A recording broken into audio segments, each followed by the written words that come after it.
Egun on guztioi eta ongi etorri gaurko agerraldira.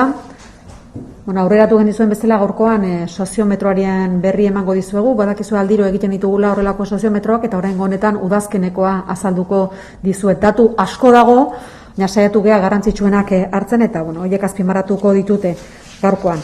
Horrekin hasi baino lehen bai aipatu 2021ko azaroaren 19 eta 24aren artean egintzela inkesta eta telefonoz egin genuen.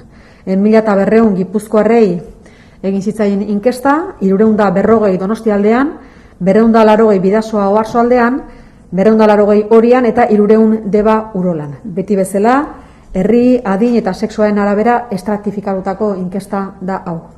Datu asko dira lehen esaten izuen bezala eta inkesta osoa ere banatuko dizuegu jarraian. Hainbat arlo aztertu ditugu eta lehenengo ekonomiaren arloa azpimarratuko dut, honen inguruan galdeketa egin degulako eta bi ondorio nagusi ateratzen dira inkesta honetan. Alde batetik galdetu dugu beraien egoera pertsonalaren inguruan eta bestetik etorkizunari begira ere zenolako kezka auki dezaketen. Arlo pertsonalean 0,13 puntu hasi da egoera ekonomiko pertsonala orain udaberrian baino hobeto ikusten dutenak. Horrek hazkunde bat bizi izan du udaberritik ona. Bizi maila hobetu dutenak ere 4,2 puntutan hasi dira eta txarrera egin diotenak 1,2an murriztu. Beraz, orokorrean egoera pertsonalari dagokionez ekonomikoki hazkunde bat egonda, hobekuntza bat egonda. Baina bigarren parte bat ere badu, alegia aipatzen izuen alde batetik beraien egoera ekonomikoaz galdetzen geniela eta bestetik ere etorkizunari begira eta bigarren atal honetan etorkizunari begira ziurgabetasun handiak ikusten dituzte Gipuzkoarrak. Ziurgabetasunak ageri dira agertoki ekonomikoan. Udaberrian baino 4,8 puntu gehiago dira beraien egoera ekonomikoak datorren urtean okerera egingo duela diotenak. Hor beraz, hazkunde bat badago etorkizunari begira, kezka badago ziurgabetasunak ikusten direlako. Eta hobera egingo duela uste dutenak berriz, puntu batean murriztu dira.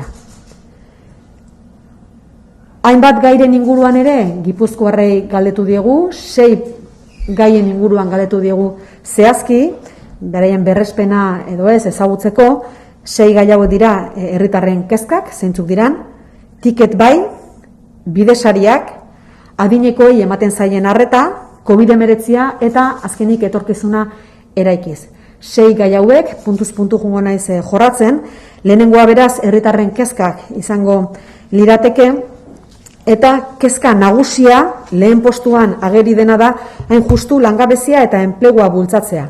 43,4%rentzat da kezka nagusia berau. Eta krisi ekonomikoa 11%rentzat. Ondoren, osasunaren arloa dator, COVID-19 11,4%rentzat kezka iturri da, eta bestetik 11%ak osakidetzan hobekuntzak egitea aipatzen du. Baina hor, azpimarratu nahiko nukena da, diotela COVID-19ari arreta gehiegi ematen zaiola edo COVID-19 kasua bakarrik hartatzen direla, hori diote Gipuzkoarrek. Ekonomiak aurreko inkestan zituen antzeko erregistroak mantentzen ditu, COVID-19areko kezkak ordea 15,5 puntutan murriztu dira. Bigarren gaia, tiket bai. Tiket bai ezagutzen duten proiektu bada, ez dizuet berriro ere azalduko, aski ezaguna delako. Eta Gipuzkoarren erdiak baino gehiago, 53,2 badu proiektu honen berri. Eta 0tik 10era nota jartzeko eskatzen diegunean, 6,14ko nota eskuratzen du tiket bai proiektuak. Tiket bairi buruz duten iritzia galdetuz, 50,6 dio iruzurra kontrolatzeko sistema ona dela. Eta hurrengo erantzuna, 9,6 ematen duena, da merkatariarentzako desabentaila bat izango dela. 9,6 ematen duena da. Hirugarren gaia, bidesarien inguruan galdetu diegu Gipuzkoarrei, eta Gipuzkoaren erdiak dio 54,8 bidesaria duen errepideren bat erabiltzen duela. 54,8 beraz erabiltzen du bidesaria duen errepideren bat, eta erabiliena AP8 da 85,9 erabiltzen duena. Bidesariak mantentzearen inguruan galdetzen diegunean, alegia erabiltzen duenak ordaindu behar duen edo zerga bidez ordaindu behar den, 53,6 ados agertzen da erabiltzeagatik ordaintzearen alde. Sistema horrekin jarraitzearen alde azaltzen da 53,6. Azkenik 56,9 badaki urtarriletik aurrera A636 autobidea ordainpekoa izango duela. Laugarren gaia, adinekoei ematen zaien arretaren inguruan ere galdetu diegu Gipuzkoarrei, eta oro har balorazio ona da. Balorazio ona jasotzen du Gipuzkoako zaintza sistemak. Adinekoen zaintza sistemaren inguruan galdetzen badiegu, 6,13ko batazbesteko nota jartzen diote Gipuzkoarrek adinekoen zaintza sistemari. 6,13. Eta gero galdetzen diogunean, ea zenbateainoko adostasuna lortu dezakeen honako esaldiak, alegia lurraldeko zaintza sistema Europako aurreratuenen artean dagoela, 6ko nota jasotzen du adierazpen horrek. Jarraian galdetu digu ere lurraldeko egoitzetan adinekoak ondo hartatu eta zaintzen direla, eta 6,22ko adostasuna jasotzen du adierazpen horrek, 6,22koa. Eta azkenik Aldundiaren paperaren inguruan ere galdetzen diegu herritarrei, 51 uste du Aldundiak dezente egiten duela adinekoen arretarako sistema mantendu eta hobetzeko, egunean daukagun sistema hobetu eta mantentzeko, 12,4 dio asko egiten duela, eta alde negatiboan 30,4 dio gutxi egiten duela Aldundiak, eta 5,1 ezerrez. Ematen diren zerbitzuen balorazioa ere eskatzen da, alegia zaintza sisteman badakizute zerbitzu bat baino gehiago daukagula, eta galdetzen diegu guztien inguruan, eta eguneko zentroek 7,18ko nota eskuratzen dute, egoitzek 6,78ko nota, etxeko zaintzak 6,86, mendekotasuneko laguntzek 6,77, eta teleasistentziak 8,59ko nota jasotzen dute. Erabiltzaileen artean galdetzen dugunean, alegia ez soilik Gipuzkoarrei orokorrean erabili edo ez galdetzen diegunean, baizik eta erabiltzaileei, bertako erabiltzaile zuzena izan edo familikoa izan, balorazioa zertxobait hobea da. Esaterako egoitzei ematen dieten nota 6,76koa da, eta eguneko zentroei 7,39koa. Bosgarren gaia, COVID-19 inguruan ere galdetu egin dugu, alegia zenolako animo egoera duten COVID-19 dagokionez, eta 6,32ko nota jartzen diote beraien animo egoerari. Eta hau da hain justu udaberriko nota berbera. Horretan ez dago inolako aldaketarik. Zifra berdina izan zen udaberrian. Eta azkenik 6. puntua, etorkizunarik izin inguruan galdetu diegu, Gipuzkoaren 26 ezagutzen du etorkizunaraikiz ekimena, eta balorazioa egiteko garaian 6,51ko nota jasotzen du. Bai aipatu, COVID-19 inguruan, alegia 5. puntu honetan, hainbat datu ematea falta zaidala eta osatu egingo dut jarraian, bai etorkizunarek izen aurretik zetorren, baina orain osatuko dizuet. Bizi dugun egoeraren aurrean, badakizue animo egoeraz gain, galdetu egiten degula, ea nola sentitzen diran, eta kasu honetan, kezkatuta 70,8 sentitzen da, triste 48,9, nekatuta 47,4, aspertuta 40,9, haserre 28,9, eta bakarrik 30,6 sentitzen da. Udaberritik ona, kezkatuta, triste edo nekatuta daudenak murriztu egin dira. Eta aldiz, aspertuta eta haserretuak hazi egin dira. Azkenik gabe honetara begira, galdetu diegu ea nolako normaltasunarekin edo bizitzea espero duten, eta herritarren gehiengoak 51,2 uste du festak ez direla normaltasunez biziko. Beste multzo bat ere iriki dugu, politikoa, Aldundia eta Batzar Nagusien inguruan ere galdetu dugu, eta hor lehenengo konfiantza ere galdetu digu, ohikoa izaten da, galdetu digu zenolako konfiantza daukaten erakundeengan, eta bai esan, EAEko 3 erakunde nagusiek aprobatu egiten dutela. Ohikoa den bezala, udalak dira notarik onena eskuratzen dutenak, 5,48ko notarekin. Eta ondoren, Aldundia 5,52ko notarekin. Jaurlaritzak 5,34ko nota lortzen du, eta azkenik Espainiako gobernuak 3,8. Aldundiaren inguruan ere galdutu dugu, zehaztasun gehiagorekin, eta Aldundira pasata hortaz, herritarren 35,7 uste du Aldundia lan ona egiten ari dela, eta 3,7 dio oso ondo dabilela. Erdian, gehiengoak 18,1 uste du kudeaketa ez dela ez ona, ez txarra. Alde negatiboan, 10,4 dira uste dutenak erakundearen jarduera txarra dela, eta 3,5 uste du oso txarra dela. Oroar, jartzen dioten nota, Gipuzkoako Foru Aldundiari jartzen dioten nota 5,7koa da. Jarduerari dagokionez. Batzar nagusien kasuan, alegia alderdi politikoen kasuan, EAJ-PNV da ondoen baloratuena, 5,26ko nota jasotzen du 0,18 jeitsiz. Jarraian gertu EH Bildu 5,20ko nota jasotzen du aurrekoan baino 0,12 gutxiago. Podemosek sozialistak aurreratzen dituzte, 4,45ko nota jasotzen dute 0,02 gutxiago. PSE Euskadiko Ezkerrak 4,44ko nota eskuratzen du 0,09 gutxiago aurrekoan baino, eta azkenik PP da azten den bakarra. 2,22ko nota jasotzen du, aurrekoan baino 0,25 gehiago. Hauteskundei begira, alegia hauteskundeak egingo balira orain, inkesta elektorala egin dugu soziometro honetan, eta honen arabera EAJ-PNV botoen 36,9 lortuko lituzke 2019ko hauteskundetan baino puntu bat gehiago. EH Bildu beraldetik 2,6 hasiko litzateke bozken 34,5 lortuz.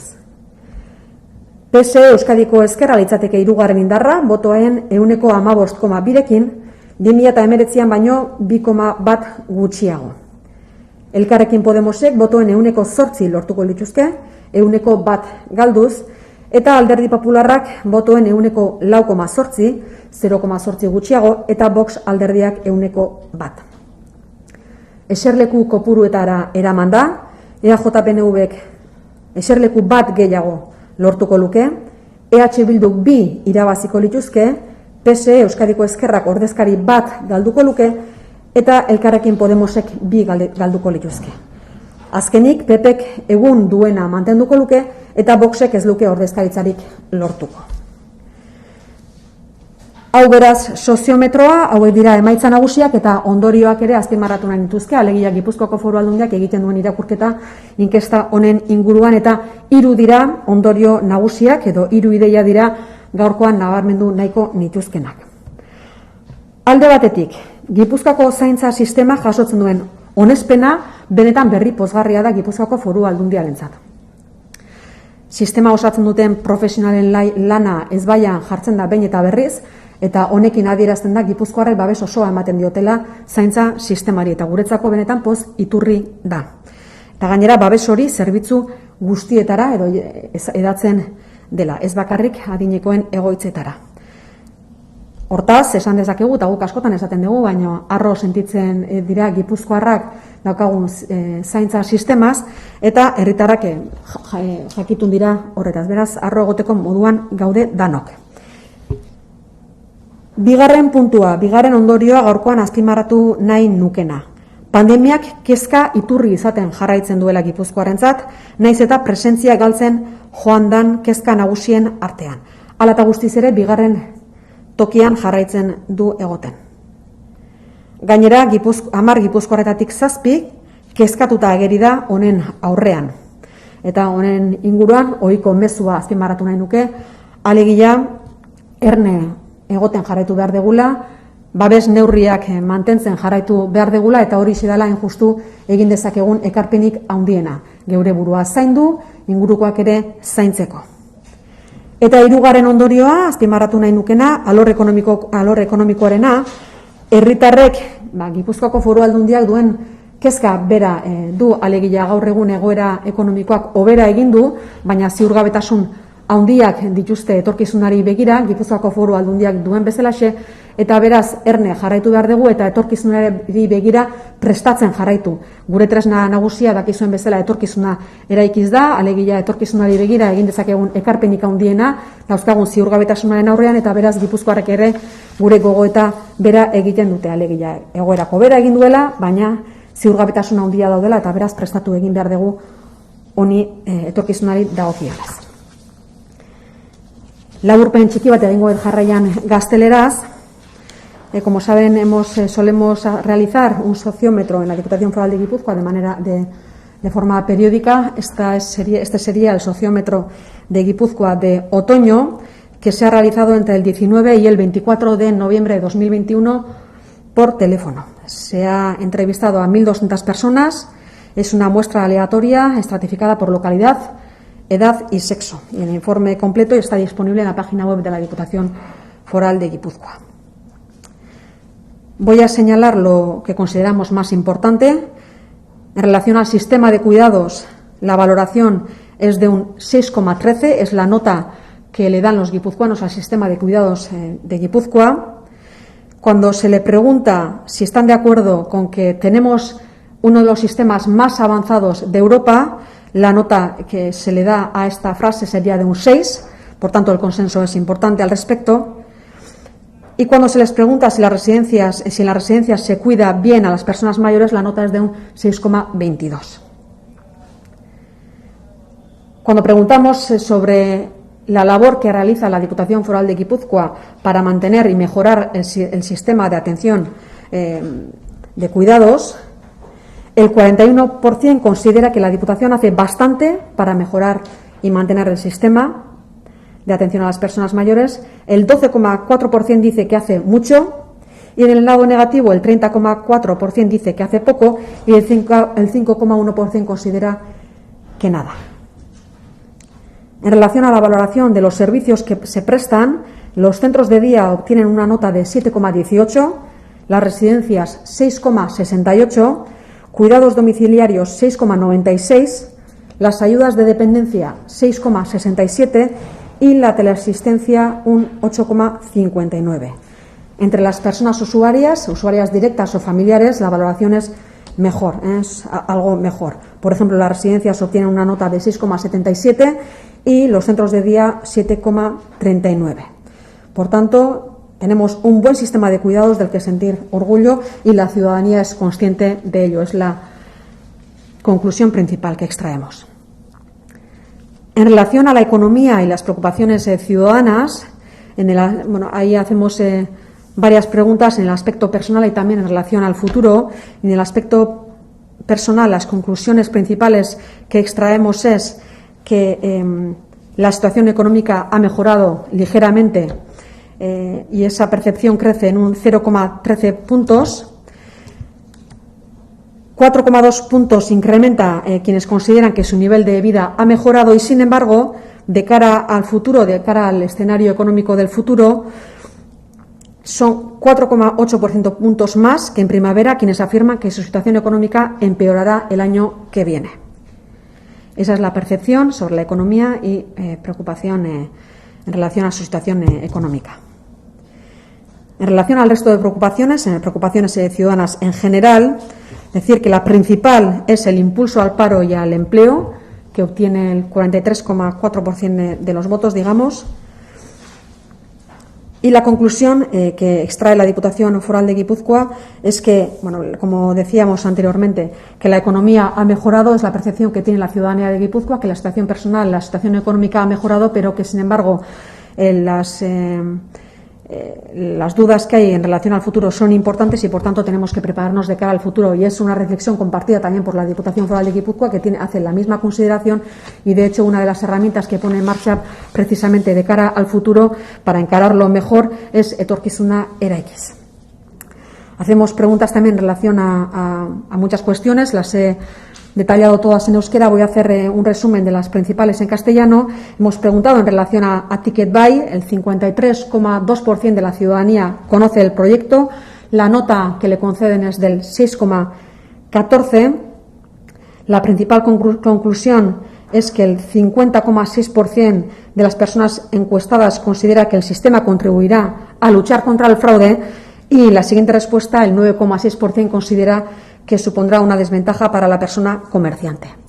En el caso de la pandemia, de la COVID-19, la ciudadanía valora con una media de 6,32 su estado anímico personal, la misma nota media que en la primavera pasada. Encuesta tras encuesta, la COVID-19 va perdiendo presencia entre las principales preocupaciones, pero sigue estando en segundo lugar. Y además, 7 de cada 10 ciudadanos y ciudadanas se muestran preocupadas por ello. En el aspecto político, preguntamos también en relación a nivel de confianza de las instituciones, también en relación a la propia Diputación y las Juntas Generales de Guipúzcoa.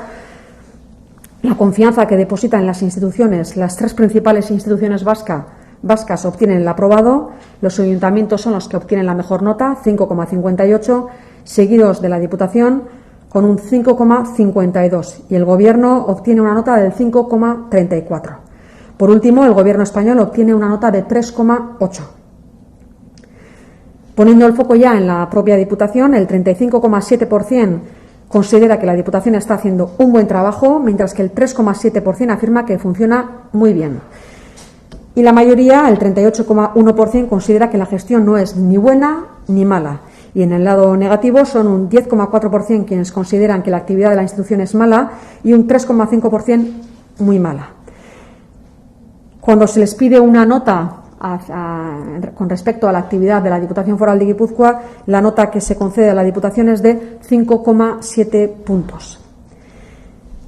En el caso de las Juntas Generales, la ciudadanía valora así el trabajo que realizan los grupos políticos. EAJ-PNV es el mejor valorado con una nota de 5,26, bajaría 0,18. Le sigue de cerca EH Bildu, que logra una nota de 5,20, 0,12 menos que la anterior encuesta. Elkarrekin Podemos adelantaría al Partido Socialista Euskadiko Ezkerra, que logra un 4,45, 0,02 menos que la vez anterior.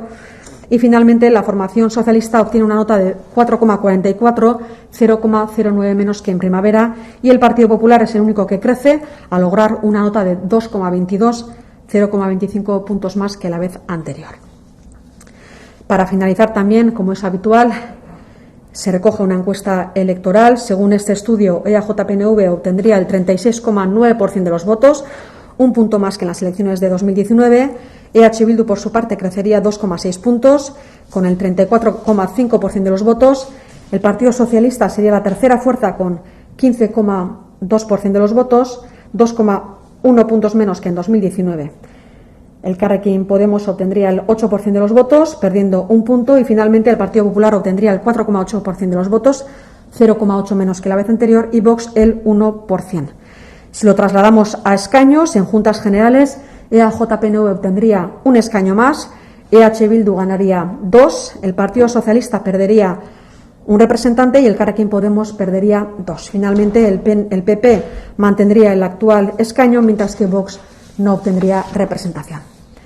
Hauek dira soziometroaren ondorioak, eta honen inguruan edo bestelako gairen baten inguruan galderaren bat izango bazenute, erantzuteko prest naukazue. Jakinik datu asko diala eta denak erantzuteko moduan enezela egongo, beraz, kupida pixka bat, baina dozen kasutan zerbait erantzuteko modun ez bali manago, jarraian taldetik erantzungo zaizue. Bai, egunen, bukaeratik hasita hauteskunde prospekzio horren inguruan, ze baloraz egiten du diputazioak? Hauek inkestak izaten dira, eta egia esan, inkestak badakigu, aldaketa hondik eukitzen dituztela gero etorkizunari begira, ez da, baina hor ikusten dana da, Eusko Alderdi Jeltzaleak babesa handiena jasotzen duen, Eusko Alderdi Jeltzalea dela babesa handiena jasotzen duen alderdi politikoa, eta jarraian oso gertu EH Bildu duela, beraz alderdi abertzale diala, babesa handiena jasotzen dutena Gipuzkoaren artean. Aldaketa hundirik ez dago, punturen bat, eskainuren bat igo, beste alderdiren batek bat edo bi galdu, gaur egun dagoen egoeraren oso antzekoa izango litzateke, beraz egonkortasun bat badago horri begira, ez? Baina, gehiengoa abertzalea da, lehenengo indar politikoa EAJ-PNV, eta jarraian oso gertu EH Bildu, hori litzateken ere ondorio nagusia. Bien, la conclusión principal en relación a la encuesta electoral, las encuestas evidentemente son fiables, también detectan cuál es la impresión de la ciudadanía, pero en cualquier caso luego en el momento de la votación suele haber diferencias, pero sí subrayaría dos aspectos. El primero, la fuerza más votada sería EAJ-PNV, tendría un escaño más que tiene que actualmente, y muy de cerca EH Bildu con 2 escaños más de los que tiene actualmente. Por tanto, bueno, la mayoría de la ciudadanía evidentemente es abertzale y está apoyando al partido a uno de los 2 partidos que gobiernan la Diputación Foral de Guipúzcoa, y el resto de los partidos las variaciones no son muy importantes.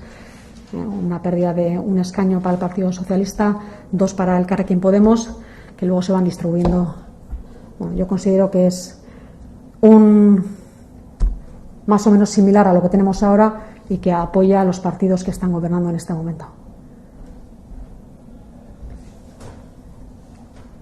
Pandemia eta gero diputazioa beraz ondo ateratzen da inkesta honetan. Nik uste niretzako garrantzitsuena dela pandemiaren garai honetan, garai oso zailak izan dira guztientzako, izan dira oso zailak pertsonalki, izan dira oso zailak familientzako, izan dira oso zailak ekonomiarentzat, eta nola ez, baita erakundeentzat ere. Erakundek azkenean zerbitzu publiko bat ematen dute, eta zerbitzu publikoa inoiz baino beharrezkoagoa izan da pandemia egoera baten, nun gainera ziurgabetasuna handiak zeuden. Zentzu horretan guk eduki dugun kezka iturri nagusiak 2 izan dira, alde batetik izan da zaintza sistema, adinekoen zaintza sistema, eta bestetik ekonomiaren arloa ere. Zaintza sistema zergatik, gaixotasunaren aurrean zaurgarrienak adinekoak dialako eta patologia gehienak dituztenak, eta horiek ia guztiak edo gehienak Gipuzkoako egoitzetan daude. Ikusita zenolako bilakaera izan duen COVID-19ak, zenolako ahalegina egindan Gipuzkoako egoitzetan denen artean, ez bakarrik Gipuzkoako Foru Aldundiaren alderdi politiko teknikoaren artetik, baizik eta baita egoitzetako langile eta zuzendaritzaren aldetik ere sekulako lana eginda, eta aitortza hori jasotzean ikusten oso berri ona dela. Gauza dian bezala. Aitortza hori jasotzea eta ikustea Gipuzkoarrek ondo ikusten dutela, ondo baloratzen dutela gaur egun dagoen zaintza sistema Gipuzkoan, nik uste oso berri ona dela, ez bakarrik bertan lan egiten duten guztientzat, nire hasiko nitzateke Maite Peña diputatu beratik hasita bere talde tekniko guztia, bere talde politiko guztia, eta baita ere egoitzetan lan egiten duten zuzendari eta langile guztiak azpimarratu nahi nituzke, sekulako lan eginda, askotan ez da aitortzen, eta nik uste Gipuzkoarrek horrela aitortzea nik uste oso berri ona dela. Eta honek ere animoak emango dizkiela langilei aurrera jarraitzeko. Hori alde batetik, beraz balorazioa ona da nola ez. Eta ekonomiaren arloan jakinda kezka iturri nagusitako bat izan dela Gipuzkoako Foru Aldundiarentzat, nola ez sekulako eragina izan duelako, diru iturrietan, enpresentzat, familientzat, baita noski erakundentzat ere, horre egin den aleginak, eman ditu fruitu batzuk, besteak beste gaur egun daukaten pertzepzioa alegia egoera ekonomikoa ona dela edo hobea behintzat udaberrian baina ziurgabetasunak badaude eta hori uste orokorra dela eta mundu guztian gertatzen dela. Hor esango duana da, Gipuzkoako Foru Aldundia beti egongo dela, jendea laguntzeko, bai enpresak, bai herritarrak oro har. Beraz, nik uste balorazio oso ona egiteko moduan gaudela, bai.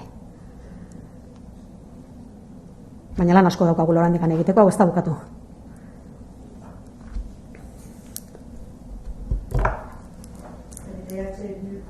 EH Bildu hor ikusten da oso pare edo dagoela, ez dakitek kezka dagoen diputazioen horren aurrean. EH Bildu gertu eduki dugu beti. Ez da gauza berri bat. Gaur egun EAJ-PNVek 20 batzarkide dauzka Gipuzkoako Foru Aldundian, 17 dauzka EH Bilduk, inkesta honen arabera bat gehiago izango luke EAJ-PNVek beraz 21, eta EH Bilduk edukiko lituzke 19 inkesta honen arabera. Beraz, gertu dago EH Bildu, bai hori horrela da.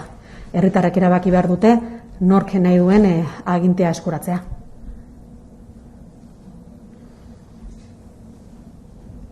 Beste galderaren bat? Bidesarien kontuan, kamioien bidesaria, hemen ganila batzutan martxan hasiko dena, horren inguruan ez da galdetu, ala? Zerren inguruan markatu? Kamioiek izango duten bidesarien inguruan, Magustean eta nazional batean. Zerren inguruan ez da galderarik egin ez. Beste kontu bat, eguraldia oso narraz dabilen honetan, ez dakit diputazioak alako zera bereziren bat, operazio bereziren bat martxan jarria duen, kezka iturri baden egune zehatzen bat, errepideren bat, kostako bidea, 15 ez dakite, nola dago egoera ikusita, oso gaztonan 8 egun segidan euria ari duela. Bai, 18 egun segidan euriarekin, baina bueno, alertak etengabe jartzen dira abian, Jaurlaritzak horren beharra ikusten balin badu gainontzeko erakundeekin batera. Momentu honetan alerta laranja abian daukagu, hain zuzen ere uholde arriskua dagoelako. Beraz, hor Gipuzkoako Foru Aldundiak noski daukala kezka eta jendea horretan lanean, bai errepidetan, bai gero ere, ikusita ibaiak ere gainezka egin dezaketela momenturen baten agian, horren inguruan gure larrialdi zerbitzuak ere lanean dabiltza. Noski, momentu honetan ez dugu ikusten arrisku hori dagoenik, baina oso gertutik jarraitzen ari geran egoera da, noski, bai. Baina hor lankidetza handia dago erakunde guztien artean. Bien. Bien, en este momento tenemos activada la alerta naranja por riesgo de inundaciones y evidentemente la Diputación Foral de Guipúzcoa, no solamente en el aspecto de las carreteras que son de su competencia, sino también en relación a las emergencias, pues tiene activada esta alerta y una coordinación permanente entre la Diputación, con los ayuntamientos y también con el resto de instituciones, por ejemplo, del Gobierno vasco, porque tenemos también competencias en emergencias para hacer frente a esta situación en caso de que esto lo requiera.